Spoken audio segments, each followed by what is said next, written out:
It's interesting working with indies because they are a lot more transparent. It's easy to almost be involved with the development in a way. So with Demon Tides, they provided me with a build of the game to try out, which would never happen in the AAA space. There, you just walk in, get a script, and read it. You know, you'd have a Mm. director talking you through it, but you wouldn't actually know what the game is. Whereas, yeah, with the indie space, you generally get a lot more behind the scenes, so it feels like you're more connected to the production.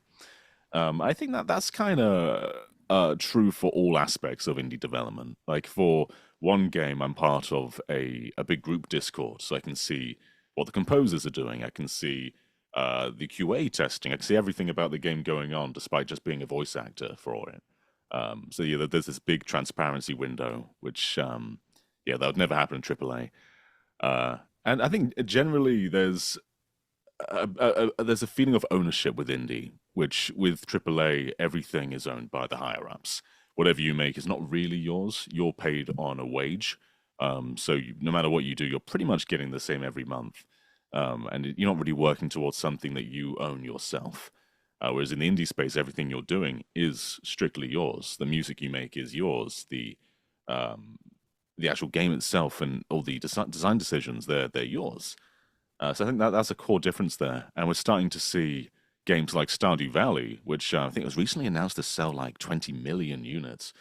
It's a pillar of the system, like you say. Switch lives on its indie library for third-party support, and it's gotten to a point where indies can stand as high as AAA's in terms of sale performance, and Stardew Valley's a huge example of that.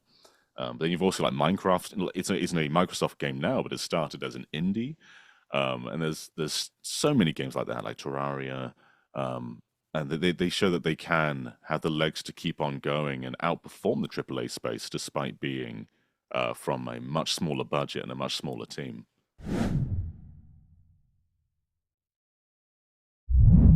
I think that's why the chase to the top is kind of a misaligned target. I feel like everyone's trying to get the best tech out there, but right now, the biggest games aren't really looking better than they were 10 years ago.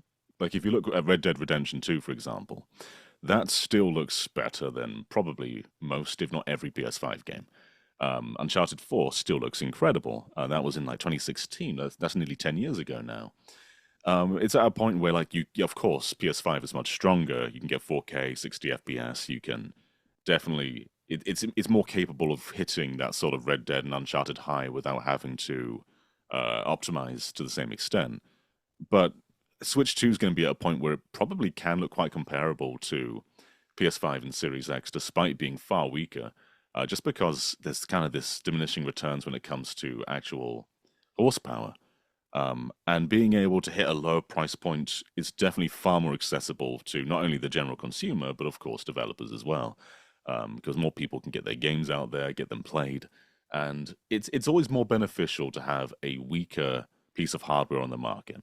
If everything is high end, then that makes the standard high end. So if things are lower, like with Switch, you can get away with having sprite-based games, for example. People will kind of come to expect that more. Whereas with PS5, people want that more blockbuster experience. So it is greatly beneficial to have a weaker piece of hardware out there.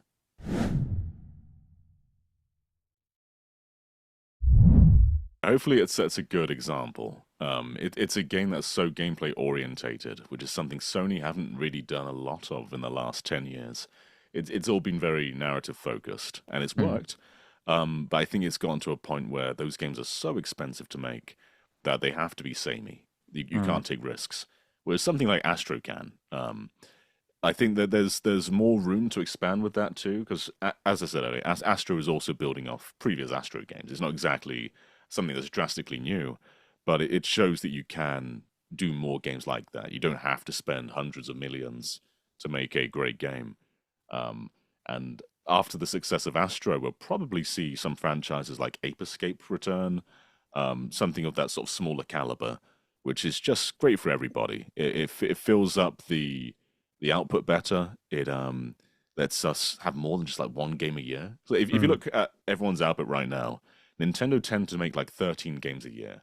Sony make three or four. Everything comes down to just those few releases every year.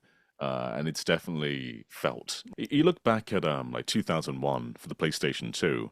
That year gave us like Metal Gear Solid 2, Grand Theft Auto 3, Gran Turismo 3, Devil May Cry, Eco, Silent Hill 2, Final Fantasy 10, Twisted Metal Black, Jack and Dax. Like, it's endless. That's 1 year.